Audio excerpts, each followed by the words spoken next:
good morning, good afternoon, good evening, and good night. Thank you so much for downloading the Faith Life Podcast. I'm your host, Pastor Nathan, here with my co-host, Pastor Matt. Hey, guys. And we are just so delighted that you have joined us today. We are back after a busy Easter week.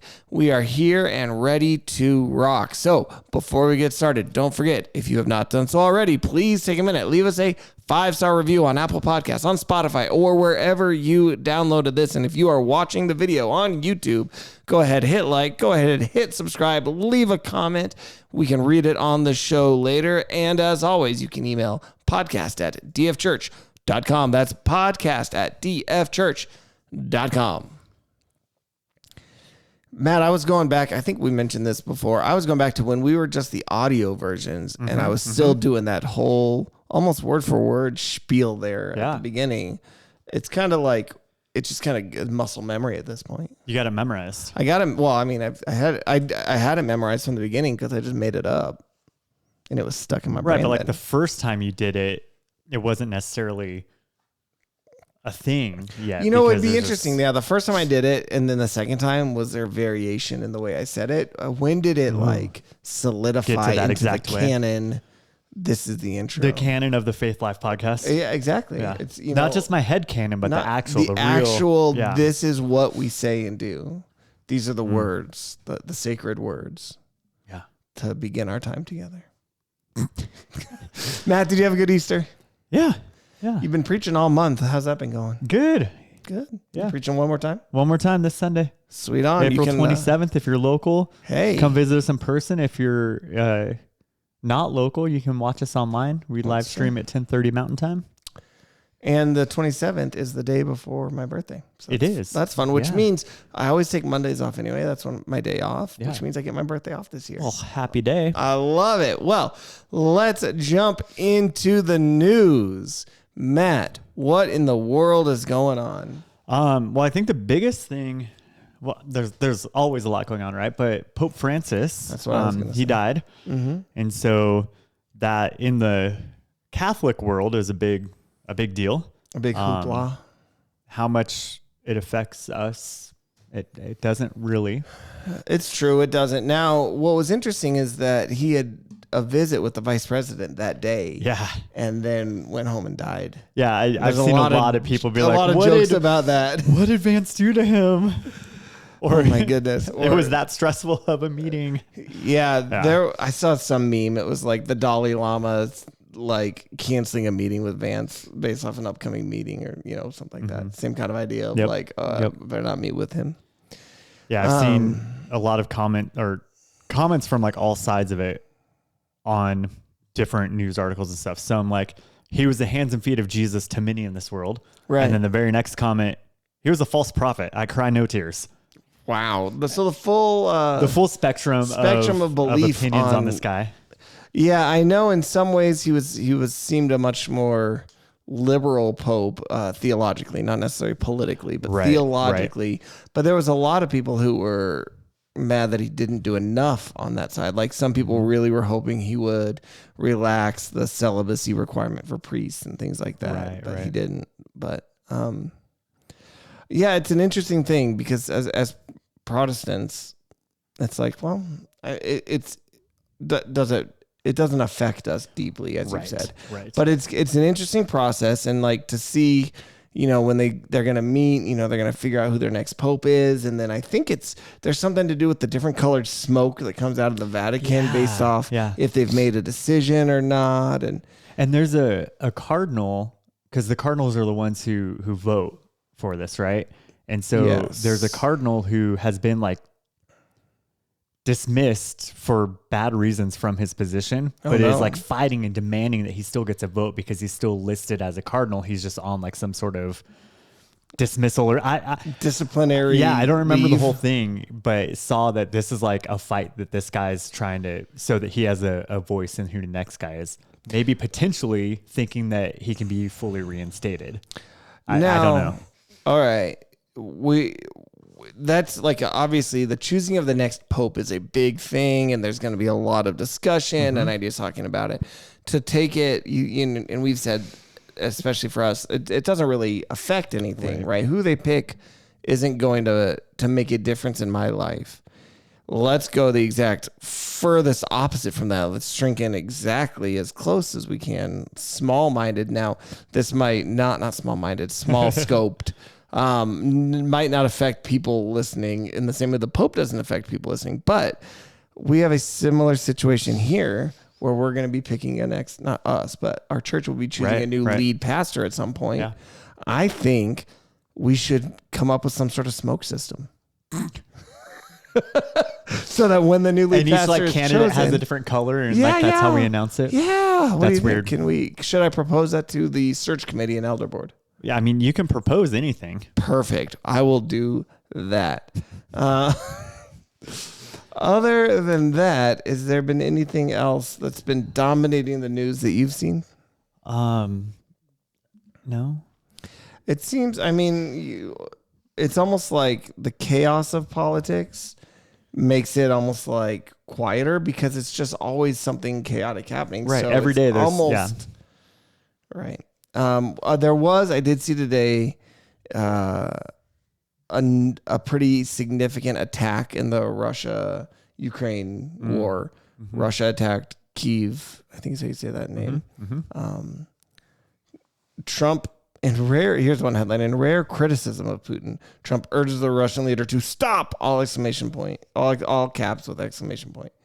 That's funny. So, and then I guess the other big thing is this, tariffs and trade wars are still raging. Mm-hmm. I have heard that there has been some signaling that Trump might be backing off some of his most extreme tariffs. So we will, we'll see how that goes. Again, how will that affect us? Well, now it is going to potentially make things more expensive.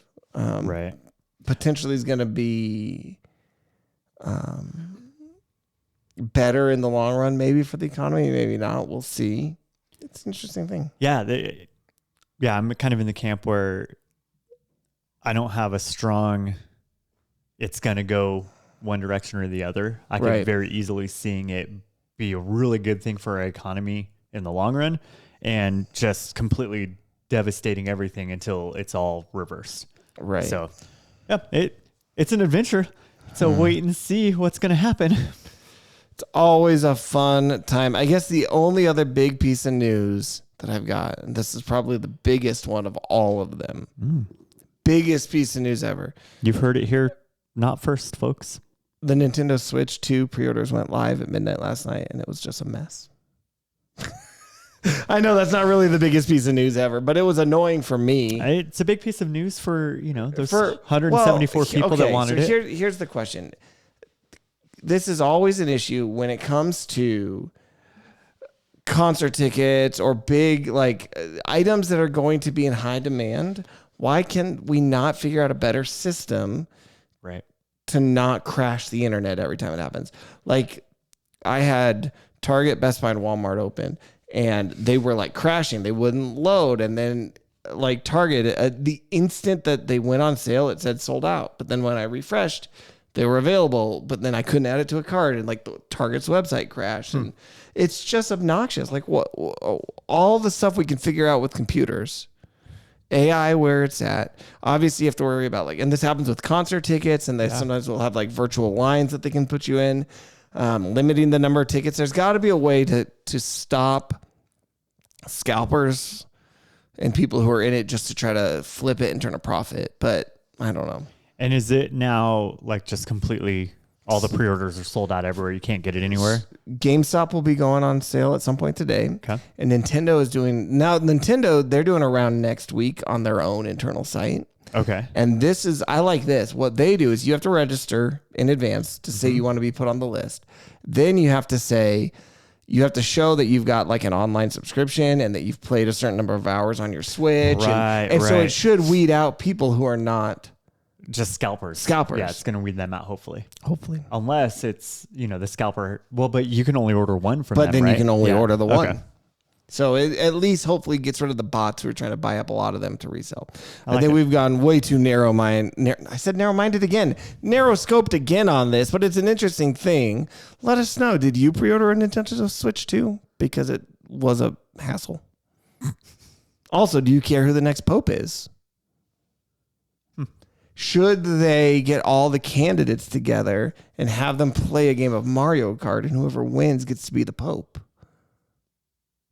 I mean, that might be a fun way to try to decide the Pope. Mix it up a little bit, right? Succession. Like, let's do something different. Have them play Tetris. I don't know. It'd be fun. Well, we are off to a rip-roaring start today. So while we're in it, let's just jump. I don't think there's a way to do a clean and concise segue from that. So let's just jump to our main topic. Sweet. Our main topic today. Now, this one is going to be a little bit odd for us, I think. Yeah. But what I wanted to talk about today is, what does it look like to share Jesus and live for Jesus in your workplace? Now, hopefully for us, because we both work at the church, we're not having to share Jesus with coworkers often. Hopefully. Right? We're not trying to evangelize. Right. We get to talk theology with coworkers often, but not necessarily. Let me tell you about who Jesus is, right, and how he died for your sins. And maybe we'll get into this a little bit. In a lot of workplaces, talking this much theology might be frowned upon, whereas in our workplace, it's probably encouraged. Right. Somewhat. Right. But I've had quite a bit of, I guess, professional experience outside of the church. And so I thought, as we talk about what does it mean to be a disciple, to be somebody who looks more like Jesus and then make new disciples, the way that we disciple, well, most of us, if you don't work at the church, that is an area that you are able to hopefully start to make that's an opportunity for people who don't know Jesus to get to know him. So as a church that wants to make disciples who make disciples, learning how we can share authentically and the right ways maybe that we could tell people about Jesus in a workplace environment specifically, I think is very helpful. So Matt, what do you think when I ask you that, like thinking of a non-church workplace, what would be your first maybe bit of advice or tactic or idea on what that could look like? Yeah. There's a lot of things that come to mind. I think an important one is to recognize, as a Christ follower, you are a full-time missionary. Right? No matter where you are or what you do, that is your quote unquote mission field. And we're actually going to talk about this a little bit on Sunday in our service. So, some sneak peek stuff, but we're called as Christ followers to be his witnesses everywhere. And so that means that I need to recognize that my workplace is part of everywhere. I can't compartmentalize faith and work, right? Much like you can't compartmentalize faith and anything. Right. My faith affects everything else I do. Right. And so in thinking through that, then it's okay. If my workplace is my mission field, what does that look like? Right. How do I then do that? And you do have to be careful. We want to be bold, right? But also I don't want you to destroy your family because you said and did things that were inappropriate in the workplace based upon whatever policies you have at work. And therefore you lost your job and now your family, you're losing your house. And fill in the blanks from the snowball effect that happens, the avalanche of disaster that could happen from that. So there's some initial things that come to mind and stuff that I try to practice a little bit in the other areas of the world that I'm involved in. That's not this church where, I do get my paycheck from. I do spend the majority of my waking hours doing work for this place. Right. So there are a couple of the other areas of my life where I have some interactions. And some of them I have contracts signed where I do have to be careful with what I say. Right. And so I guess step one, I think of some of those quotes that are usually accredited to the wrong people. People don't care how much you know until they know how much you care. Sure. I've heard that one. So that means that my first reaction to my coworkers is to be someone who cares. Okay. Whatever that might look like. Right. I was trying to think, there was another quote that came to mind when we were first. Preach the gospel at all times. Use words. Use words. Yeah, I thought of that one. Or we must be good news before we can share good news. Oh, okay. Right. And so that's another one of those concepts of who am I and who do people know me as? Right. Because I think part of the problem is when you look at your coworkers as a project rather than a person, they sense that. They know that. And then it's going to build a wall, right? Rather than building like a bridge or an open door type of thing. And so, if we were to like put this into steps, outside of your first step is recognizing that it's your calling as a Christ follower to be a witness everywhere you go. Right. Right. So outside of that part, step one is I'm praying for my coworkers regularly. And not in a selfish way. I'm praying for them because I care about them as people. And I want them to experience the good life that comes in knowing Christ and that hope and that peace that is a part of that. Right. And so that's my step one. Pray for people. Pray for people. I like step it. And two, genuinely. Okay. Genuine. Yeah. That's big. And you're actually praying. Christians, I'm going to call us out here. We're really good at saying, I'll pray for you, or how can I pray for you? And then we don't actually take those requests before God. Right. So let's actually pray for them. Okay. Step two. Act like Christ. Oh, yeah. Okay. If my coworkers know that I'm a Christian, and I don't look, act, care, love, my compassion, my kindness is no different than the rest of the world, right? That does more harm than good, right? That is very damaging to your individual testimony and damaging to the name of Jesus in their lives. And so we need to actually act like Christ. It makes me think of when you said that, I went to in my mind Ephesians. So in Ephesians 4, Paul writes, "Therefore this is Paul, the prisoner of the Lord, urge you to walk in a manner worthy of the calling with which you have been called, with all humility and gentleness, with patience, bearing with one another in love, being diligent to keep the unity of the Spirit in the bond of peace." That's good. If somebody looks at you and they don't see humility, gentleness, patience, those characteristics, and then you want to start telling them about who Jesus is, it's going to be a lot less likely that they're going to be interested. Right. If you're the representation of Jesus, then I want nothing to do with him. Right. Like I do not want that to ever be spoken about me in any or thought about me, right? In any way, shape, or form. Right. But I think for a lot of people, and we see this online where people who claim to be Christians act nothing like Christ. And so others see that and they're like, if that's Jesus, I'm out. Right. If you're just angry or critical or judgmental and hateful. And I think part of it is there's a pretty important principle here. And it's, as we've talked about this, I'm sure, to death on this podcast at one point or another. So I'll just briefly touch on it. It really doesn't make sense for us as a Christian to hold non-Christians to the standard of Jesus. Yep. And I think a lot of our problems come when we do that. When we look out at this person who doesn't know God, who doesn't know Jesus, who is not following him, and we say, I'm going to tell you all the ways you're not following God's law. While that's true, why would they be? Because they don't know who God is. Like, we need to start with that foundation of here's why you should follow Jesus, not what's ultimately a behavioral modification of here's why you should stop doing X, Y, Z. Because if I just tell somebody, look, I'm a Christian, and so because of that, you need to stop doing this, stop doing that, stop doing that. Why would they want to listen? Why is that helpful? What purpose do they have? And ultimately, what are you trying to accomplish? Are you trying to get them to just stop behaving a certain way?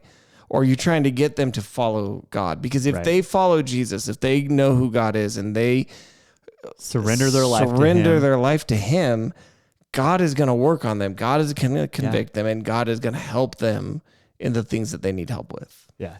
Yeah, Jesus is much more than behavior modification. It's complete life transformation, right? And eternal life transformation, right? There's a shift that happens with my eternity when I surrender to Jesus. So, yeah, my goal is not to get you to act like me. Right. My goal is to get you to know, love, and surrender to Jesus. I love that. And so I need to look like that and live like that. Yep. And I think part of it, though, we can't stop there. I think as Christians, we have the tendency to say, well, if I just, am different enough, someone's going to ask me about it. Right. And then I'm going to have the opportunity to, at that point, say something. Right. Well, I've been guilty of this. Oh, absolutely. And they haven't asked me. Right. So either I'm not acting different enough, or that's not enough to actually start a conversation. Right. It's a good start. It's a good starting point. Yeah. And I'll tell you this, in my experience, so before I was here at Discovery as a pastor, I worked in IT for a while. And before that, I worked in movie theater management for a while. And especially in, kind of going back to what you said at the beginning, in management, you have to be very, very careful, because if I'm the boss of somebody and it's very easy for somebody to make a claim of like some sort of discrimination. Well, he tried to tell me about who Jesus was, and I didn't agree with his religious stuff, and then now he's treating me badly, right? But there were occasional times where somebody would say, there is something different. Like what you have a lot more joy than most people. Why is that? But those opportunities, to your point, are very few and far between. Right. So we need to be careful to not, and that's why I said that quote earlier, kind of in a joking way. It's like, I think too often Christians take preach the gospel at all times, if necessary, use words. I think a lot of times in the church, we take that as an excuse to not share our faith. Yeah. And so there's a delicate balance of, when am I pushing too hard versus when am I just not saying anything and it's a problem? Yeah. So how do we balance that? How do we say we're not the person who's just trying to every chance I get, I'm going to shove it down your throat to the point of you're sick of Jesus. We don't want that, but we don't want to not share, and we don't want to hide from that. So how do we navigate that balance, do you think? Yeah. When you mention the management part, managers, you have a great opportunity to lead like Jesus. So we talked about looking and living like Jesus, but to lead like Jesus, how did Jesus lead? Servant leadership, right? Yep. That was his mantra. If you think about his interaction with his disciples, when he got down to wash his disciples' feet, and they're like, what? No, this isn't how it's supposed to be. It's supposed to be the other way around. Right. It was an example of what true leadership looks like. There's humility, there's service, there's putting others in front of yourself, which is completely like the script completely flipped upside down from how the world says you need to lead and manage. Right. Because the world's going to tell me it's all about me building my platform and stepping on everyone possible and using my little peons underneath me to continually build me up and grow my checkbook. Right. But Jesus' way of leadership flips that, and it's all about service and put others' needs in front of your own. So that was just a side point on the management thing. You went to how do we do more than just action, right? Well, more than just living a certain way. How do we bring it to words, but not overdo it? Right. If Jesus is the greatest source of joy and hope and peace in your life, then it will spill into every other area of your life. So think about those conversations you have at work. You call them water cooler conversations, right? I don't think those actually exist anymore, water coolers in the workplace. They probably have like the water bottle filler station like we do here. That's probably or true. People are isolated and have their own little... Yeah, I mean, there's still at least... something. There's still places where you can get a minute, like a break room or something like that. Absolutely. What are the things that are brought up in those moments? Typically, it's the things that people are most passionate about. Oh man, I went and saw this great movie. Oh, I went and ate at this amazing restaurant. And like, those are the things that you're constantly bringing up. Well, kind of have a cool opportunity because Easter just happened, which for us as Christians, we celebrate the resurrection of Jesus. So you're at work this week, next week. Hey, did you have a good Easter? What'd you do? Yeah. And then you tell me 85% of the time, unless the person is just having a terrible day or they're just fully self-absorbed, they're going to say, what'd you do? Yeah. Boom. There's my opportunity. Oh man, we had such a great time celebrating the resurrection of Jesus at church. Right. Because here's the thing. That person just asked you, what did you do for Easter? Right. You clearly get to say that, and they opened the door. Now, balance it carefully. Right. But I'm going to use that moment as an opportunity to share what it's all about. Right. Right. And those types of, what'd you do this weekend? I went to church. Great worships. Here's what I learned. Here's what God's been teaching me. Right. Oh, what are you doing? And then use that, dude, you should join me sometime. Right.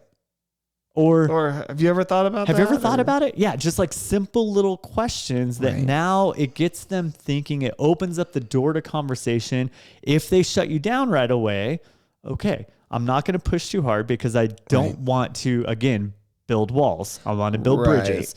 And so they shut me down. That's fine. In that moment, I'm going to be like, okay, I'm going to continue to pray for them heavily, pray that I get that conversation opportunity again with them and that they're open and receptive. And so I might wait a couple days and bring it up again. Hey, do you have a chance to think about what we talked about the other day? Right. Or something cool is happening at church. You invite them to that. Like there's little moments you can without, it's this weird balance, right? Because I want to be a bold witness for Jesus. Right. And scripture tells me to be bold, right? Not be ashamed of anything. Yep. But at the same time, I want to make sure that what I'm doing is not going to cause you to turn and run. Right.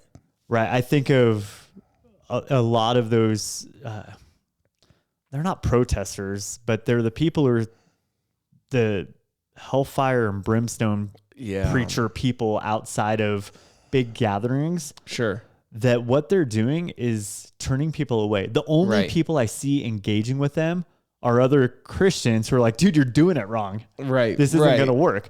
Like, obviously, because you're not having conversations that are actually leading people to Jesus, you're probably turning them away. And so you want to balance it carefully.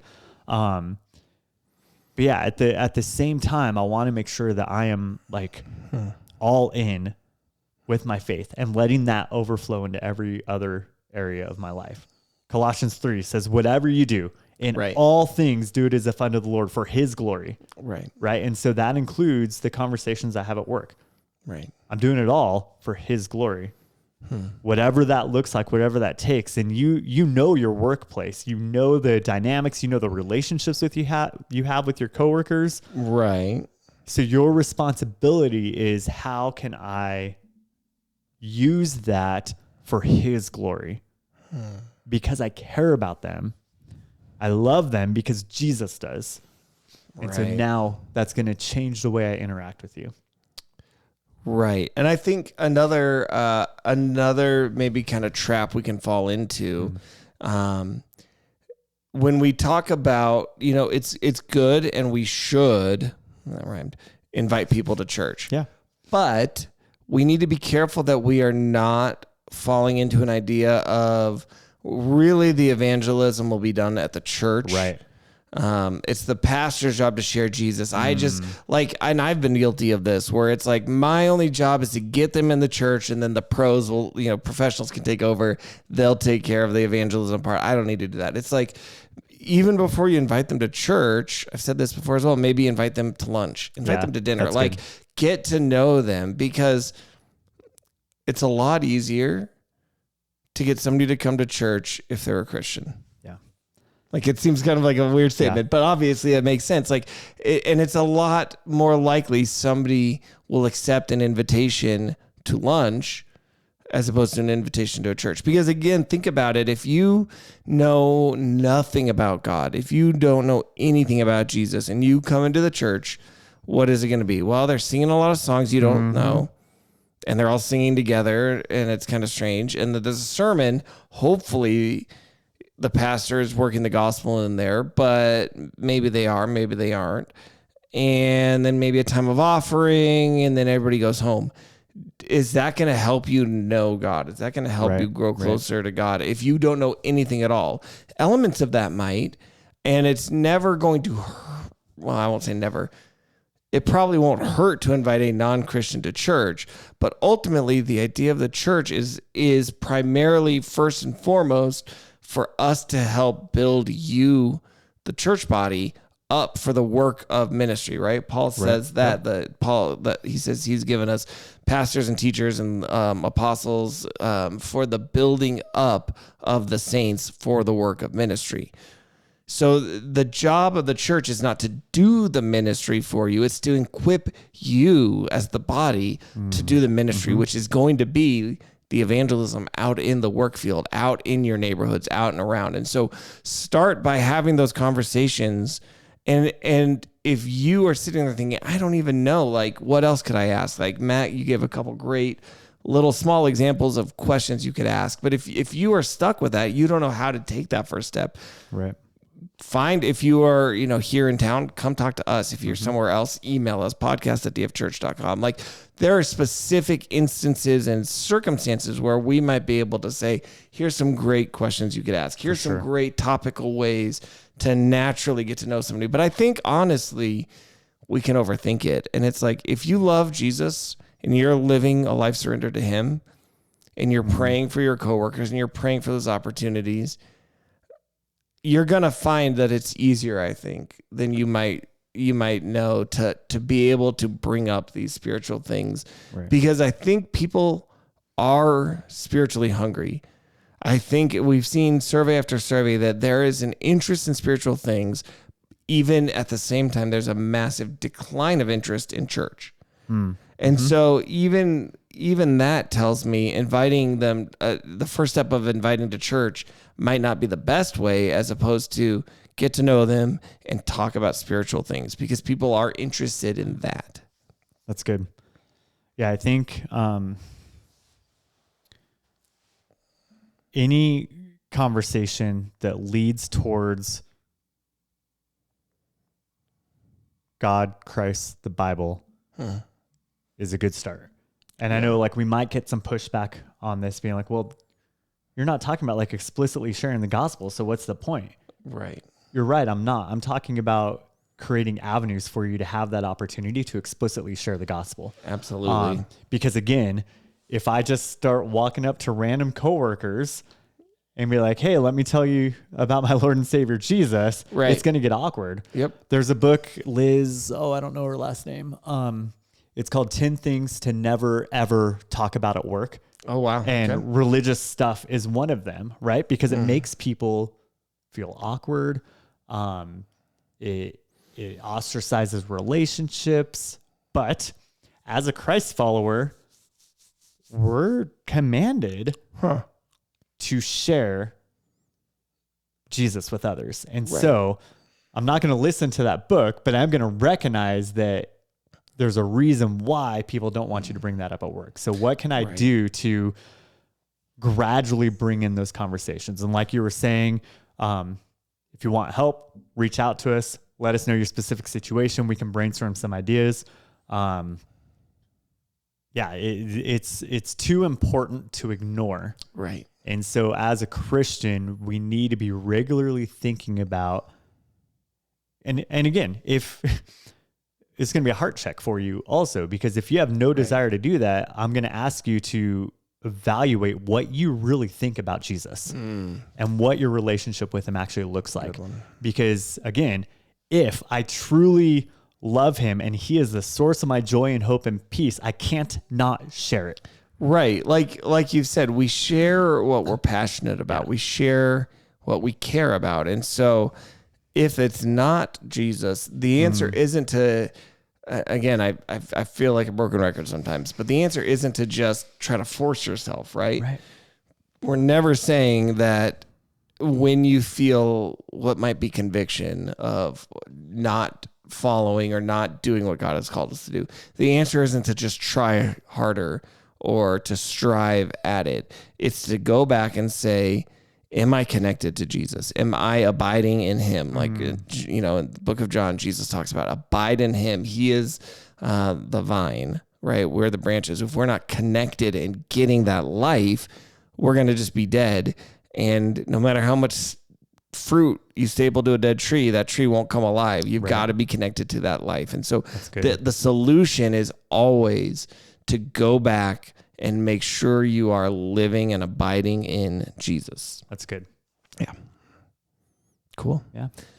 So I think that's kind of the high level overview of what I think the importance is. Like Matt said, this is too important to not be doing. This is too important for us to just say that's for somebody else. Like if you are in and around, and we've talked about this in my discipleship group that I'm a part of. It's especially hard for us on church staff because we don't get as much of an opportunity to be around unchurched people. But it's even important for us to find and make those opportunities and for us to follow these exact same principles that we're talking about here today. So that's good. I think it's pretty good. Well, let us know what you think. Have you ever had an opportunity to share your faith at work? What did that look like? How did that go? Maybe somebody shared their faith with you and that's how you came to know Jesus. Either way, however it is, let us know. Email us at podcast@dfchurch.com. That's podcast@dfchurch.com. Just like one listener, they wrote in, they said, confidence affirmed. This is going to go back a couple weeks.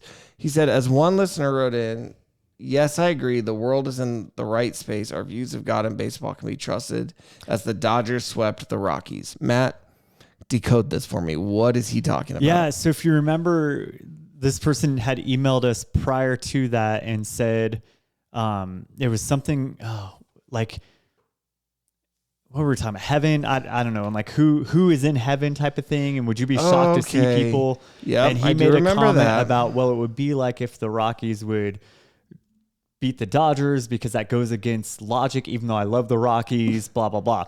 And so then like the next week, the Rockies and Dodgers played each other and the Dodgers just destroyed them. And so he said, confidence affirmed, probably because it then everything aligned the way that his logic you would imagine that it should align. Yeah. Oh, that's funny. I did see, speaking of the baseball, I saw every now and then I'll get a little TikTok clip of a baseball thing and I'm like, this is weird, but okay.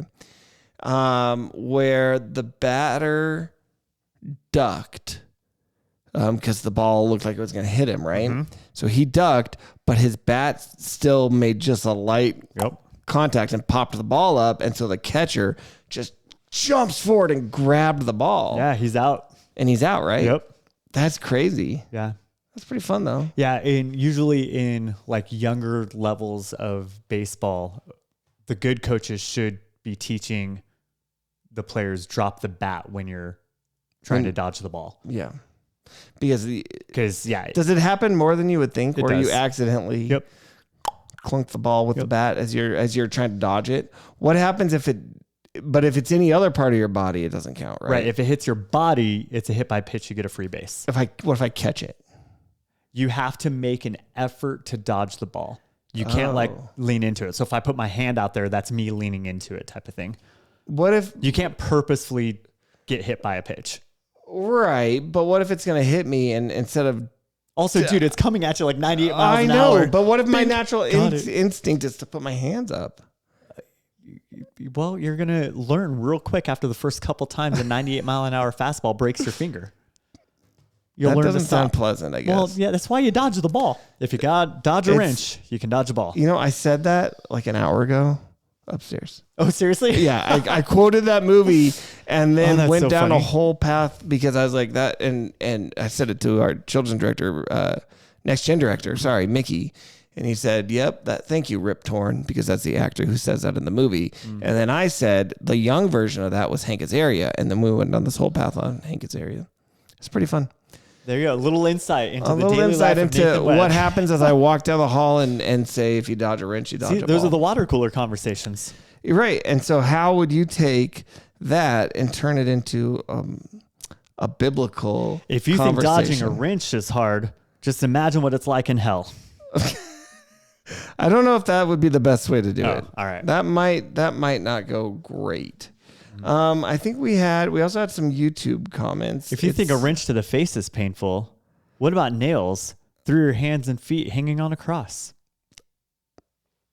Yeah, might be a little bit too on the nose. All right. We We'll did keep get workshopping that one. we did get a YouTube comment 2 weeks ago when we talked about, is Jesus just a copy of Horus? And I had made a cover photo that's parodying the Spider-Man, Yeah, the that three was funny. Spider-Men pointing at each other, and it was labeled Jesus, Horus, and Mithras. And I would say AI made that specific piece for me, but As it does. as it should. So, well, as we close out our show today, I want to go back to some laughs, back to some guffaws, Back to some laughs. I love back to you can't curl your hair with holy rollers. It's been a little while since we've read from this book. Can't And so this section, you're going to laugh because these were jokes. And then did any of these come true? That'll be seen. These are the Bible versions for everyone. So these are not real Bible versions. These are their translations made in a humorous way. Got it. So for Okay, instance, okay. the first one, they call it the Bless Me Big Bible, created for the children of those who revel in prosperity doctrine. For example, to make sure kids get the message, the word toys replaces joy to create really exciting verses. But the angel said to them, do not be afraid. I bring you great news of great toys that will be for all people. The Bless Me Big Bible. I don't like that name. Okay. Well, what about this one? The Word to Your Mother Rapper's Bible. I think I have that Bible. This was a joke at the time, know. and that's why I said they really made this. Word on the Street is the one I have, which is awesome. All right, it says, all right, let's see how accurate it was to what they ended up really making. Takes the gospel with a beat to the boys with a Z on the street and comes as a shock to the new kids on the block. Until when this was written. Yeah. Busts loose with the word straight up like, it'd be cool if in you was smoking or chilling, but cause you ain't got the juice, you gonna get chucked. Revelation 3:16. That's you should be hot or cold. Yeah. Right? Otherwise, If you're you're going to vomit smoking it or out of the mouth. chilling, Yeah. but cause you ain't got the juice, you're gonna get chucked. I don't like that. Remind me next week to bring the Word on the Street, and I'll read a little piece from that because that'll tie in really good to this. We'll see. Next week we have a special guest episode. Right. Maybe I don't know what we're we're gonna do. Maybe the week after. Just remind me sometime.